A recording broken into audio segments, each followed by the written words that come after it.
तूफानों से लड़ने की ठान ले तू, तूफानों से लड़ने की ठान ले तू, हार के डर को पहचान ले तू, जंग जीत लेगा हर मैदान में, अगर खुद पर एक बार ईमान ले तू। लहू से लिखी जाती हैं विजय की कहानियां, लहू यानी मेहनत, कमजोर नहीं रचते इतिहास की दीवानियां। तलवार नहीं हौसले चमकने चाहिए, हर जंग में तेरे जज्बे दमकने चाहिए। कंप्लीट इंग्लिश ग्रामर टेंस के इस सीरीज में आपका स्वागत है। आज पढ़ेंगे perfect tense, present perfect tense, present indefinite tense and continuous tense को हमने बहुत अच्छे से कवर किया है। यदि अभी तक आपने नहीं देखा है तो प्लेलिस्ट में जाइए और देखिए। इंग्लिश इंप्रूव कीजिए, बोलचाल की भाषा को इंप्रूव कीजिए, कंपटीशन में एक कदम आगे और बढ़ाइए। एक एक टॉपिक इंपॉर्टेंट है। आइए शुरू करते हैं प्रेजेंट परफेक्ट टेंस। सबसे पहले रूल्स को समझेंगे, क्या है इसके फैक्ट्स, क्या हैं गोल्डन फैक्ट्स ऑफ प्रेजेंट। यहाँ पे कॉन्टिन्यूअस टेंस नहीं होगा, यहाँ पे परफेक्ट टेंस होगा, ठीक है।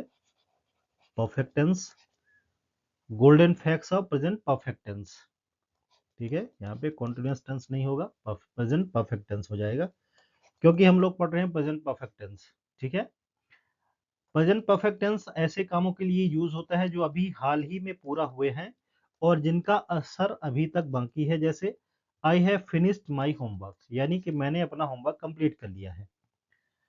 प्रेजेंट परफेक्ट का यूज तब भी होता है जब टाइम एग्जैक्ट ना बताया जाए, जैसे येट, ऑलरेडी, जस्ट, एवर और नेवर आदि। जैसे शी हैज जस्ट लेफ्ट, वो अभी गई है। उम्मीद करता हूं कि ये बातें आपको अच्छे से समझ में आ गई होंगी। प्रेजेंट परफेक्ट टेंस ऐसे कामों के लिए यूज किया जाता है जो अभी हाल में पूरे हुए हैं और जिनका असर अभी भी बाकी है, अभी भी चल रहा है, अभी भी असर है। जैसे I have finished my homework, पहले एग्जाम्पल को समझा आपने। इसका यूज, प्रेजेंट परफेक्ट टेंस का यूज तब भी होता है जब टाइम एग्जैक्ट ना बताया जाए, जैसे yet, already, just, ever, never आदि। एग्जाम्पल देखेंगे, शी हैज जस्ट लेफ्ट, वो अभी अभी गई है, ठीक है। यहाँ पे टाइम एग्जैक्ट नहीं बताया गया है, बल्कि ये बताया गया है जस्ट, अभी गई है, ठीक है।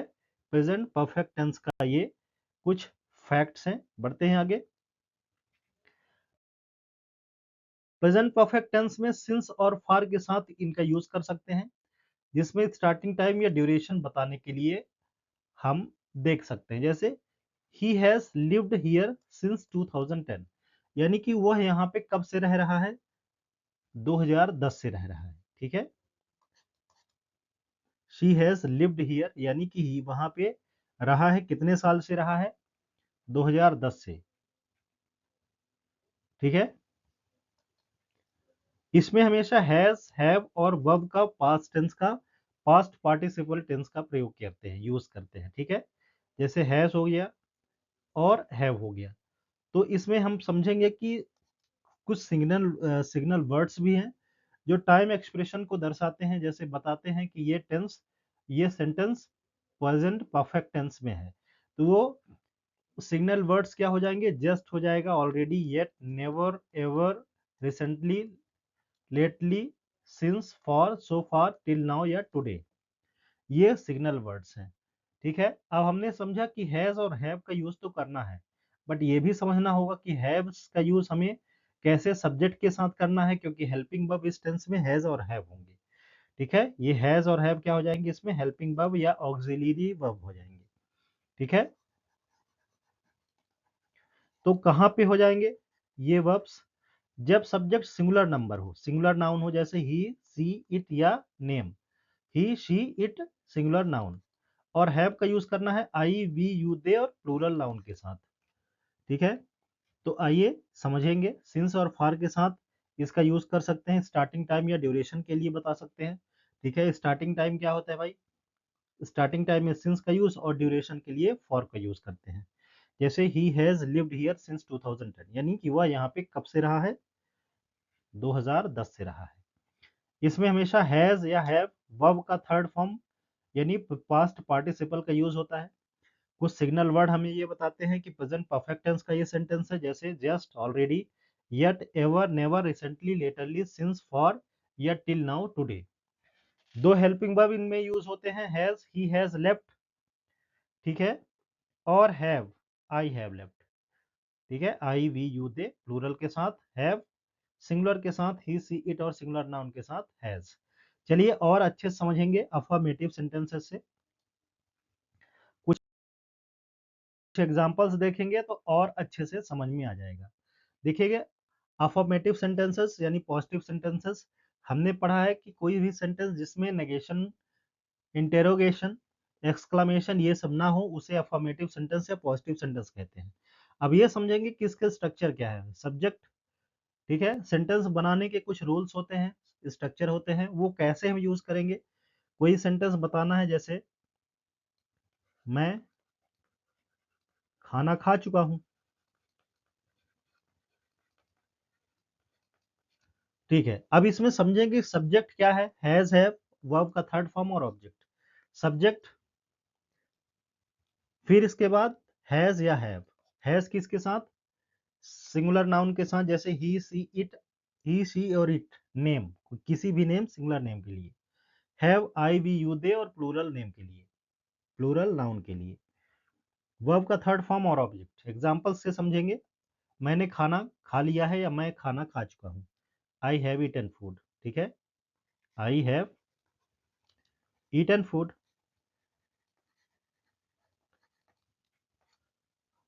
I have completed my homework, मैंने अपना होमवर्क कंप्लीट कर लिया है। तो इसमें देखेंगे आई सब्जेक्ट, हैव, हैव, क्योंकि हैव यहाँ पे इसलिए लगा क्योंकि सब्जेक्ट क्या है, आई है। कंप्लीटेड वर्ब का थर्ड फॉर्म, और माई होमवर्क यानी ऑब्जेक्ट, ठीक है। शी हैज कुक्ड डिनर, उसने खाना बना लिया है, डिनर बना लिया है, ठीक है, रात का खाना बना लिया है। शी क्या है, सिंगुलर सब्जेक्ट है, इसलिए हैज का यूज किया गया है। सी क्या है, सिंगुलर सब्जेक्ट है, सिंगुलर नाउन है, हैज का यूज किया गया है। कुक्ड वर्ब का थर्ड फॉर्म और डिनर, ठीक है, object. They have played the match, यानी उन्होंने क्रिकेट खेल लिया है। We have seen the movie before, इस मूवी को हमने पहले ही देख लिया है। वी हैव सीन, सब्जेक्ट क्या है भाई, सब्जेक्ट ये है, प्लूरल सब्जेक्ट है, इसलिए यहाँ पे हैव का यूज किया गया है। सीन वर्ब का third form, that movie before, यानी कि उस मूवी को हमने पहले ही देख लिया है। ही हैज रिटन 5 बुक्स, उसने 5 किताबें लिखी हैं। सब्जेक्ट क्या है, सिंगुलर है, हैज, सिंगुलर सब्जेक्ट होने की वजह से हैज का यूज किया गया है हेल्पिंग वर्ब। रिटन वर्ब का थर्ड फॉर्म और ऑब्जेक्ट हो जाएगा। He has written 5 books. तो एक बार फिर समझेंगे, अफर्मेटिव सेंटेंसेस में सब्जेक्ट हैज है और वर्ब का थर्ड फॉर्म ऑब्जेक्ट। जैसे I have completed my work, she has cooked dinner, they have played the match, we have seen that movie before, he has written 5 books, ठीक है। तो इस तरह से हम समझे कि अफर्मेटिव सेंटेंसेस को कैसे फ्रेम करना है, इसके स्ट्रक्चर्स क्या होते हैं, और अच्छे से हमने एग्जांपल्स को भी समझा है। अब आगे बढ़ेंगे नेगेटिव सेंटेंसेस के लिए। उम्मीद करता हूं कि ये चीजें आपको दिमाग में बैठ गई होंगी। कोई भी डाउट हो तो कमेंट बॉक्स में जरूर पूछ लीजिए। बढ़ते हैं आगे। ये है नेगेटिव सेंटेंसेस के एग्जांपल्स। स्ट्रक्चर को समझेंगे, कोई दिक्कत नहीं होगी, सेम होगा, यहाँ पे सिर्फ नॉट लग जाएगा, यानी ये नॉट फॉर्म नेगेशन को बताता है, नॉट, नॉर ये सब हो जाते हैं, ठीक है। नेगेटिव सेंटेंसेस स्ट्रक्चर समझेंगे पहले। सब्जेक्ट और हैज हैव सेम रहेगा, हैज का यूज भी वैसे ही करेंगे जैसे पॉजिटिव सेंटेंसेस में कर रहे थे। सिंगुलर नाउन के साथ हैज, और प्लूरल और आई को लेकर के हैव का यूज करेंगे। फिर नॉट लगाएंगे और वर्ब का थर्ड फॉर्म पढ़ेंगे, साथ में लगाएंगे, और फिर इसके बाद ऑब्जेक्ट। एग्जाम्पल को समझेंगे, I have not finished my work, यानी मैंने अपना काम नहीं किया है। I have not finished my work, ठीक है, I have not finished my work, यानी आई क्या है भाई, आई के साथ हैव का यूज करेंगे, नॉट लगाएंगे, फिनिश्ड वर्ब का थर्ड फॉर्म, और इसके बाद ऑब्जेक्ट लगा देंगे। He has not called me yet, ये क्या है भाई, ये टाइम बताता है, येट, यहाँ पे कोई स्पेसिफिक टाइम तो नहीं है, लेकिन अभी तक ये बता रहा है कि अभी तक उसने कॉल नहीं किया है, ठीक है, अभी तक उसने कॉल नहीं किया है। He has not called me yet, अभी तक उसने कॉल नहीं किया, ये हमारा सिग्नल वर्ड है भाई। इससे पता चल जाता है कि यदि कोई भी सेंटेंसेस में हमें क्या मिल जाए, यहाँ पे ब्लैंक कर दें, ठीक है, हैज ना लगाएं, यहाँ पे ब्लैंक कर दें, हटा दें इसको, तो समझ जाएंगे कि ये प्रेजेंट परफेक्ट टेंस का होगा और he has not called me yet हो जाएगा। इसके बाद थर्ड एग्जांपल को समझेंगे, दे have not visited the museum, यानी कि म्यूजियम नहीं गए हैं अभी तक। दे हैव नॉट विजिटेड यानी कि वो अभी तक म्यूजियम नहीं गए हैं, यानी कि वो म्यूजियम विजिट नहीं किए हैं। तो दे क्या हो जाएगा, प्लूरल नाउन हो जाएगा, इसलिए हैव हो जाएगा। ठीक है, विजिटेड वर्ब का थर्ड फॉर्म हो जाएगा और म्यूजियम ऑब्जेक्ट हो जाएगा। भाई यहां तक गए थे। We have not receive the parcel, parcel को हमने रिसीव नहीं किया है। ठीक है, we have not receive the parcel, parcel को रिसीव नहीं किया है। वी क्या है भाई, प्लूरल सब्जेक्ट है, प्लूरल वर्ब नाउन है। ठीक है, प्रोनाउन है ये, तो प्लूरल प्रोनाउन है वी। ठीक है, यदि यहाँ पे सिंगुलर होता तो आई हो जाता, तो आई के साथ भी हम हैव का यूज करते हैं। कोई नाम हो जाता, सिंगुलर नाम हो जाता, तो वहाँ पे हैज का यूज हो जाता। क्योंकि यहाँ पे वी है यानी प्लूरल सब्जेक्ट है, सब्जेक्ट क्या है, प्लूरल है, इसलिए हैव का यूज किया गया है, हमने पहले ही समझा है। नॉट रिसीव्ड वर्ब का थर्ड फॉर्म और फिर पार्सल ऑब्जेक्ट हो जाएगा। She has not spoken to me since morning, यानी उसने मुझे मेरे से कब से बात नहीं की है, सुबह से बात नहीं की है। यानी ये क्या बता रहा है भाई, फिक्स टाइम बता रहा है। स्टार्टिंग टाइम में हम सिंस का यूज करते हैं और ड्यूरेशन में फॉर का यूज करते हैं। दिन, दोपहर, बजे, सुबह और शाम, जहां है सिंस का काम, बाकी में लगाओ फॉर, जिसकी स्पेलिंग है फॉर। समझें? तो एक बार फिर से समझ लेंगे, नेगेटिव सेंटेंसेस में सब्जेक्ट हैज, हैव, नॉट और वर्ब का थर्ड फॉर्म रहेगा। फिर इसके बाद एग्जांपल्स को समझेंगे, जैसे यहाँ पे जो जो सब्जेक्ट है आप उसको एग्जैक्ट देख सकते हैं। आई के साथ हैव का यूज किया गया है। Not finished my work, I have not finished my work, यानी मैंने अपना काम नहीं किया है। ठीक है, मैंने अपना काम नहीं किया है। He has not called me yet, उसने अभी तक मुझे कॉल नहीं किया है। उसने अभी तक, ठीक है, अभी तक, उसने अभी तक मुझे कॉल नहीं किया है।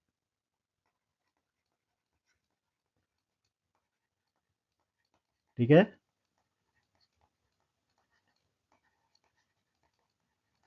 उम्मीद करता हूँ कि ये चीजें आपके दिमाग में अच्छे से बैठ गई होंगी। वीडियो को 2-3 बार देखेंगे तो चीजें समझ में आ जाएंगी, एक बार देखेंगे तो डाउट क्लियर हो जाएगा। ठीक है, दूसरी बार देखेंगे तो चीजें आसानी समझ में आने लगेंगी और तीसरी बार देखेंगे तो आप परफेक्ट हो जाएंगे, ये बात गारंटी है। We have not receive the parcel, she has not spoken me since morning, उसने मेरे से सुबह से बात नहीं की है। ठीक है, ये कह रहा है कि she has not spoken to me, बात नहीं की है मेरे से, कब से, सुबह से नहीं। ठीक है, तो ये हो जाएंगे हमारे नेगेटिव सेंटेंसेस के स्ट्रक्चर्स और एग्जाम्पल। चलिए आगे बढ़ते हैं। फिर है इंटेरोगेटिव सेंटेंसेस। भाई क्या होता है, इसमें क्वेश्चन पूछा जाता है। ठीक है, इंटेरोगेटिव सेंटेंसेस में क्वेश्चन पूछा जाता है। तो इंटेरोगेटिव सेंटेंसेस दो प्रकार के होते हैं। कैसे होते हैं, हमने पहले भी पढ़ा है, प्रेजेंट इंडेफिनिट टेंस में भी पढ़ा है और प्रेजेंट कॉन्टिन्यूअस टेंस में भी पढ़ा है कि भाई कुछ क्वेश्चंस ऐसे होते हैं जिनका हम आंसर एस एंड नो में दे देते हैं। ठीक है, तो ऐसे सेंटेंसेस हमें हेल्पिंग वर्ब से स्टार्ट होते हैं। जैसे स्ट्रक्चर में देख लीजिए, हैज है, फिर सब्जेक्ट, फिर वर्ब का थर्ड फॉर्म और फिर ऑब्जेक्ट। यानी जब भी कोई भी सेंटेंस हेल्पिंग वर्ब से स्टार्ट हो जाता है तो यानी हम समझ लेते हैं कि इस सेंटेंस का आंसर हम क्या देंगे, एस आर नो में दे देंगे। ठीक है, इंटेरोगेटिव सेंटेंसेस को हम समझेंगे कि सब्जेक्ट के पहले हैज हैव आ जाएंगे, फिर सब्जेक्ट, फिर वर्ब का थर्ड फॉर्म, फिर ऑब्जेक्ट। एग्जाम्पल से अच्छे समझ लेंगे। हैव यू ईटन ब्रेकफास्ट, क्या आपने नाश्ता किया, क्या आपने नाश्ता किया है। आप बोलेंगे हाँ मैंने नाश्ता किया है या नहीं किया है, यस और नो में। तो सबसे पहले क्या आया भाई, सब्जेक्ट के पहले यू है सब्जेक्ट, इसके पहले देखिए हैव आ गया according to subject, eaten verb का थर्ड फॉर्म और ब्रेकफास्ट ऑब्जेक्ट हो गया। तो अच्छे समझ लिया आपने स्ट्रक्चर के हिसाब से कि क्या आपने नाश्ता किया है। इसके बाद क्या अगला एग्जांपल देखते हैं, has he started the project, क्या उसने प्रोजेक्ट शुरू कर लिया है। हैज अकॉर्डिंग टू सब्जेक्ट, भाई सब्जेक्ट ही क्या है, सिंगुलर है, तो सिंगुलर वर्ब भी रहेगा। ठीक है, सब्जेक्ट वर्ब एग्रीमेंट के हिसाब से आप समझेंगे कि जब भी सब्जेक्ट सिंगुलर होगा तो वर्ब भी सिंगुलर ही होगा। सब्जेक्ट प्लूरल हुआ तो आप वर्ब को भी प्लूरल ही लगाएंगे। तो हैव्स क्या है, सिंगुलर है, हैव प्लूरल है। He has started the project, has he started the project, या उसने प्रोजेक्ट शुरू किया है। ठीक है, क्या उसने प्रोजेक्ट शुरू कर लिया है, शुरू कर दिया है। इस तरह से समझेंगे कि हैज है सब्जेक्ट और वर्ब का थर्ड फॉर्म और object. Have they bought a new car, क्या क्या उसने नई कार खरीदी है, क्या उन्होंने नई कार खरीदी है, have they bought a new car. फिर है has she called you yet, क्या उसने अभी तक तुमको कॉल किया है, has she called you yet, क्या अभी तक कॉल किया है उसने, क्या तुमको बुलाया है उसने, ऐसा हो जाएगा। Has she called you yet, क्या उसने अभी तक बुलाया है, तो आप बोल देंगे कि नहीं बुलाया है। Have we completed the assignment, क्या हमने असाइनमेंट कंप्लीट कर लिया है। तो आप समझ गए होंगे कि जो भी कोई भी सेंटेंस हो जाएंगे तो सबसे पहले हेल्पिंग वर्ब आ जाएगा, फिर सब्जेक्ट आ जाएगा, फिर वर्ब का थर्ड फॉर्म, फिर ऑब्जेक्ट आ जाएगा। हेल्पिंग वर्ब कैसे हो जाएगा भाई, अकॉर्डिंग टू सब्जेक्ट, यानी सब्जेक्ट वर्ब एग्रीमेंट जब हम आगे पढ़ेंगे तो ये समझेंगे कि सब्जेक्ट सिंगुलर है तो वर्ब भी सिंगुलर हो जाएगा। ठीक है, according to subject, has she called you it, have we completed the assignment, क्या हमने असाइनमेंट कंप्लीट कर लिया है। तो उम्मीद करता हूँ कि ये चीजें आपके दिमाग में बहुत अच्छे से बैठ गई होंगी। चलिए बढ़ते हैं आगे। Have you eaten breakfast, has she started the project, have they bought a new car, क्या उसने नई कार खरीदी है, क्या उन्होंने नई कार खरीदी है। Has she called you it, क्या उसने अभी तक आपको बुलाया है या फोन किया है। Have we completed the assignment, क्या हमने असाइनमेंट कंप्लीट कर लिया है। तो ऐसे सेंटेंसेस आपको अच्छे से समझ में आ गए होंगे, उम्मीद करता हूं। बढ़ते हैं आगे।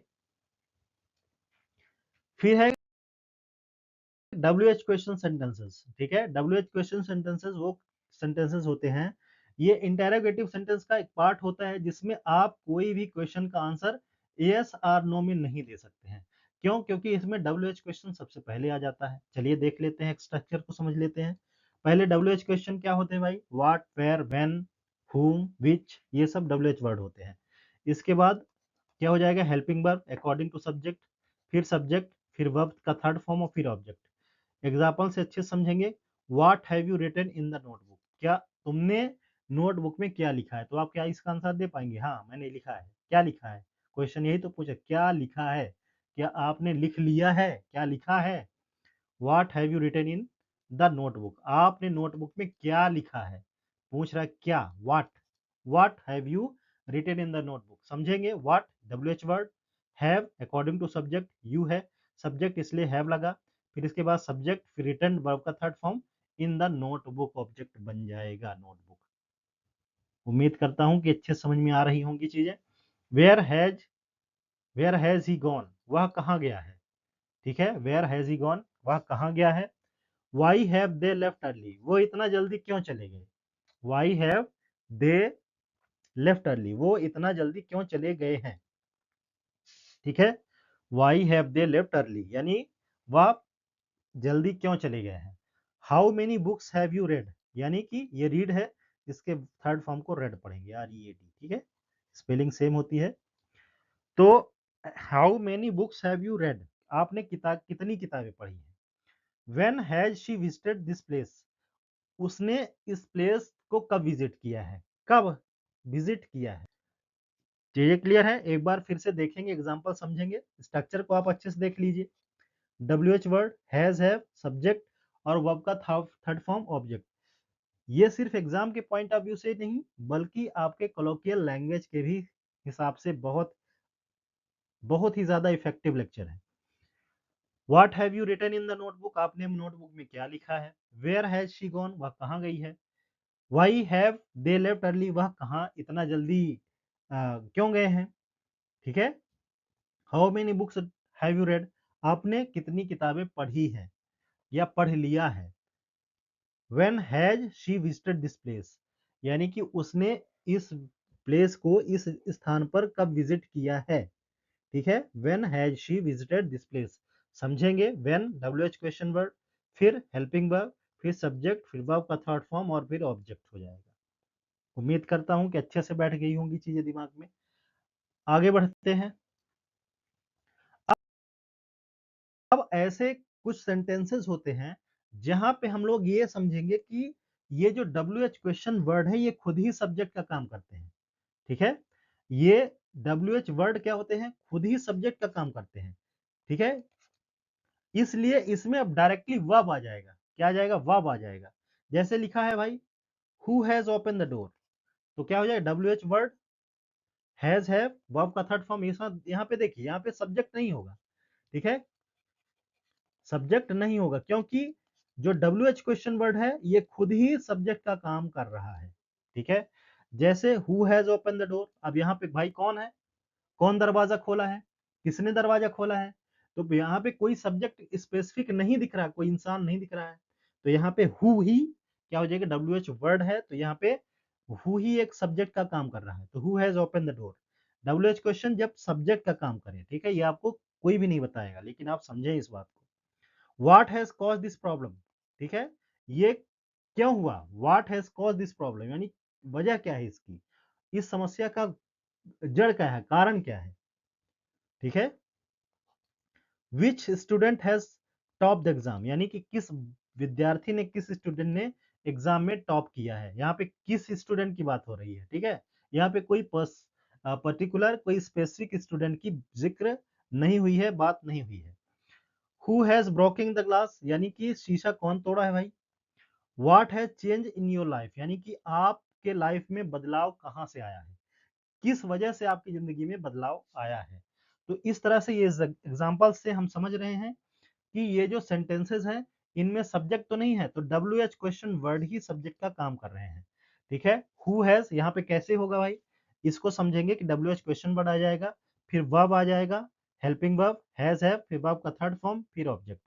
जैसे who has open the door, दरवाजा किसने खोला है। What has cause this problem, ये समस्या क्या है, समस्या की वजह क्या हुई है, ठीक है।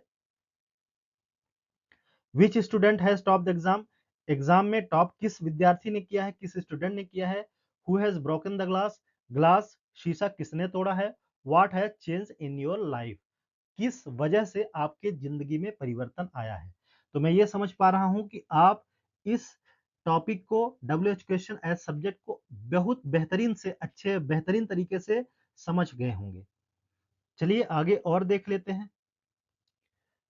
अब समझे क्विक रिकैप टेबल, इस टेबल से हम ये समझेंगे कि अभी तक हमने जो भी पढ़ा है उसको हम रिकैप कर लेंगे, रिवाइज कर लेंगे। चलिए देख लेते हैं टाइप, स्ट्रक्चर और एग्जांपल्स के साथ। तो affirmative sentences, subject has have, verb का थर्ड फॉर्म। यहाँ पे भले ही ऑब्जेक्ट नहीं लिखा है लेकिन आप ऑब्जेक्ट मानेंगे, ठीक है, सब में ऑब्जेक्ट आप मानेंगे। She has read the book, उसने किताब पढ़ ली है। नेगेटिव में subject has have, not verb का third form, they have not finish the task, उन्होंने काम पूरा नहीं किया है। इंटेरोगेटिव में हैज है पहले आ जाएगा, जैसा कि हमने पढ़ लिया है, हैज है फिर सब्जेक्ट फिर वर्ब का third form. Have you met him, क्या आप उनसे मिले हैं, ठीक है। फिर WH क्वेश्चन पहले आ जाएगा WH क्वेश्चन में, फिर इसके बाद हेल्पिंग वर्ब आ जाएगा हैज हैव, फिर सब्जेक्ट आ जाएगा और वर्ब का थर्ड फॉर्म फिर ऑब्जेक्ट। यानी वेयर हैज शी गॉन, वह कहाँ गई है, ठीक है, where has she gone. WH as subject, WH word, फिर हैज हैव, वर्ब का थर्ड फॉर्म फिर ऑब्जेक्ट। यानी हु हैज हेल्प्ड यू, किसने आपकी मदद की है। यहाँ पे WH क्वेश्चन क्या हो जाएगा भाई, सब्जेक्ट का काम कर रहा है, WH क्वेश्चन सब्जेक्ट का काम कर रहा है। तो इस तरह से हम समझ रहे हैं affirmative, negative, interrogative, WH question, WH as subject को हमने बहुत अच्छे से समझ लिया है। उम्मीद करता हूं कि ये चीजें आपके दिमाग में अच्छे से बैठ गई होंगी। यदि आपको एक बार में लेक्चर समझ में नहीं आ रहा है तो आपको दूसरी बार तीसरी बार भी देख लेना चाहिए, क्योंकि सफलता आसानी से नहीं मिलती है, ठीक है। तो दोस्तों ये रहा प्रेजेंट परफेक्ट टेंस, जो किसी भी एग्जाम के और खास तौर पर आपकी स्पोकन स्किल्स को भी बहुत ही ज्यादा इनहेंस करेगा। Thanks for watching, happy learning, tense up no tension. अपना ख्याल रखिए।